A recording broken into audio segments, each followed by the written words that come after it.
Hi friends, ಎಲ್ಲರೂ ಹೇಗಿದ್ದೀರಾ? ನಾನು ತುಂಬ ಚೆನ್ನಾಗಿದ್ದೀನಿ. ನೀವು ಚೆನ್ನಾಗಿದ್ದೀರಾ ಅಂತ ಅಂದ್ಕೊಳ್ತಾ ಇದ್ದೀನಿ. ಬನ್ನಿ, ಇವತ್ತು ಮಟನ್ ಬಿರಿಯಾನಿ ಸಿಂಪಲ್ ಆ್ಯಂಡ್ ಟೇಸ್ಟಿಯಾಗಿ ಮಾಡೋದು ಹೆಂಗೆ ಅಂತ ಅಂದ್ಬಿಟ್ಟು ತಿಳ್ಕೊಳ್ಳೋಣ. ಫಸ್ಟು ಮಿಕ್ಸಿಗೆ ಬೆಳ್ಳುಳ್ಳಿ ತಗೋಬೇಕು. 1 ಹಿಡಿಯಷ್ಟು ಕೊತ್ತಂಬರಿ ತೊಳೆದ್ಬಿಟ್ಟು ಹಾಕ್ಕೊಂಡಿದ್ದೀನಿ. ಹಾಗೆ 1 ಹಿಡಿಯಷ್ಟು ಪುದೀನ, ಅದನ್ನು ತೊಳೆದು ಹಾಕ್ಕೊಂಡಿದ್ದೀನಿ. ಹಸಿಮೆಣ್ಸಿನ್ಕಾಯಿ ನಿಮಗೆ ಖಾರಕ್ಕೆ ಎಷ್ಟು ಬೇಕೋ ಅಷ್ಟು ಹಾಕ್ಕೊಳ್ಳಿ, ನಿಮ್ಮ ಟೇಸ್ಟ್ಗೆ ತಕ್ಕಂಗೆ. ಇದಕ್ಕೇ ಶುಂಠಿ ಹಾಕ್ಕೊಂಡು ಇದನ್ನು ಮಿಕ್ಸಿಗೆ ಹಾಕ್ಕೊಂಡು ಬರಬೇಕು. ಸ್ವಲ್ಪ ನುಣ್ಣಗೆ ಮಿಕ್ಸಿ ಮಾಡ್ಕೋಬೇಕು ಈ ಥರ. ಈಗ ಮಟನ್ ಬೇಯಿಸೋದಕ್ಕೆ ಇಡೋಣ. ಮಟನ್ಗೆ ಈ ಪೇಸ್ಟ್ನ ಸ್ವಲ್ಪ ಹಾಕ್ಕೋಬೇಕು. ಒಂದು 3-4 ಸ್ಪೂನ್ ಹಾಕ್ಕೊಂಡು ಇದಕ್ಕೇ ಸ್ವಲ್ಪ ಅರಿಶಿಣ ಹಾಕ್ಕೋಬೇಕು. ಮಟನ್ ಬೇಯಿಸೋದಕ್ಕೆ ಸ್ವಲ್ಪ ಉಪ್ಪು, ಸ್ವಲ್ಪ ಎಣ್ಣೆ, ಮಟನ್ ಬೇಯೋದಕ್ಕೆ ಸ್ವಲ್ಪ ನೀರು, 2 ಗ್ಲಾಸಷ್ಟು ನೀರು. ಇದನ್ನು ಈಗ 3-4 ವಿಜಿಲ್ ಹಾಕಿದ್ರೆ ಚೆನ್ನಾಗಿ ಬೇಯ್ತೈತೆ. ಒಂದು ದೊಡ್ಡ ಸೈಜು ಈರುಳ್ಳಿ, ಟೊಮೊಟೊ ಒಂದು 3-4 ಕಟ್ ಮಾಡ್ಕೊಂಡು ಇಟ್ಕೊಂಡಿದ್ದೀನಿ. ಅಕ್ಕಿ 3 ಗ್ಲಾಸ್ ತೊಗೊಂಡಿದ್ದೀನಿ ನಾನು, ತೊಳೆದು ನೆನೆಸಿ. ಈಗ ಮಟನ್ ಬಿರಿಯಾನಿ ಮಾಡೋದಕ್ಕೆ ಪಾತ್ರೆಗೆ ಎಣ್ಣೆ ಹಾಕ್ಕೊಂಡಿದ್ದೀನಿ.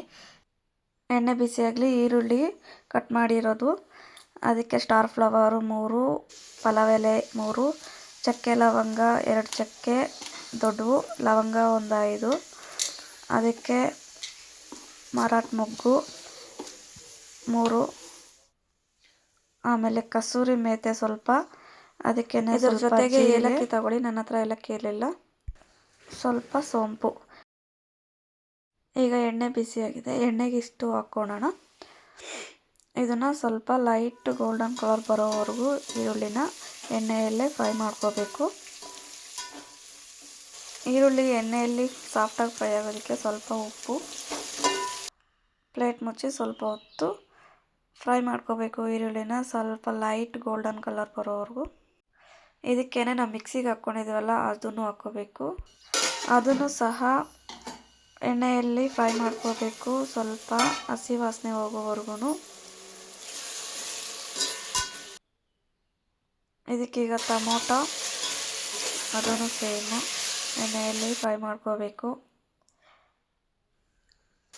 ಇದಕ್ಕೇನೀಗ ಧನಿಯಾ powder, biryani mutton masala powder ಎರಡನ್ನೂ ಹಾಕ್ಕೋಬೇಕು. ಮೊಸರು, ಗಟ್ಟಿ ಮೊಸರು ಮಿಕ್ಸ್ ಮಾಡಿಕೊಂಡು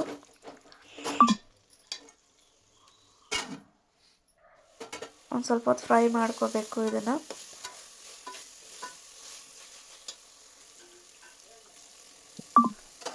ಬರೀ ಪೀಸ್ ಮಾತ್ರ, ಮಟನ್ ಬೆಂದಿರೋ ಪೀಸ್ ಮಾತ್ರ ಹಾಕ್ಕೋಬೇಕು.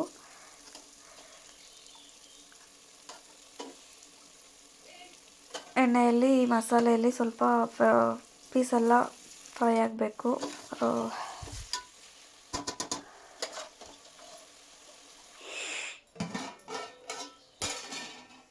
ಈಗ ನೋಡಿ ಎಣ್ಣೆ ಎಲ್ಲ ಬಿಟ್ಟಿದೆ.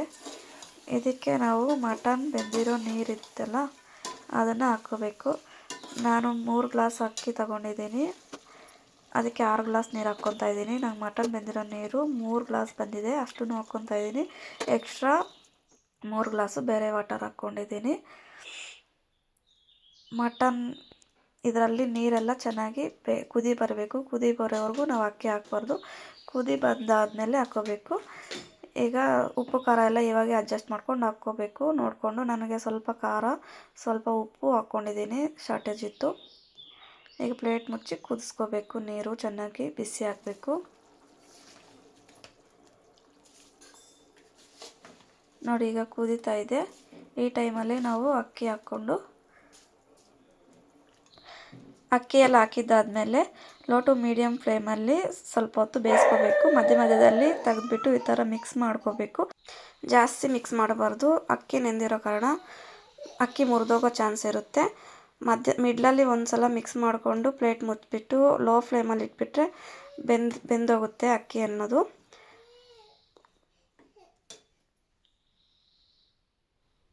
ಈಗ ನೋಡಿ ಪ್ಲೇಟ್ ತೆಗೆದು ನೋಡಿಸ್ತಾ ಇದ್ದೀನಿ. ಅಕ್ಕಿ ಎಷ್ಟು ಚೆನ್ನಾಗಿ ಬೆಂದಿದೆ ಅಂದ್ಬಿಟ್ಟು ಉದ್ರುದಾಗಿ ಬಂದಿದೆ. ನೀವು ಒಂದು ಸಲ ಟ್ರೈ ಮಾಡಿ ನೋಡಿ. ಫಸ್ಟ್ ಟೈಮ್ ನನ್ನ ಚಾನಲ್ ನೋಡೋರಾದರೆ ನನ್ನ ವಿಡಿಯೋ ಇಷ್ಟವಾದರೆ ಪ್ಲೀಸ್ ಲೈಕ್ ಮಾಡಿ, ಶೇರ್ ಮಾಡಿ, ಸಬ್ಸ್ಕ್ರೈಬ್ ಮಾಡಿ, ಕಮೆಂಟ್ ಮಾಡಿ. ಹಾಗೆ ನೀವು ಟ್ರೈ ಮಾಡಿ ತಿಂದು ನೋಡಿ, ಸ್ವಲ್ಪ ಈಸಿಯಾಗಿ ಮಾಡ್ಕೋಬೋದು. Thank you for watching.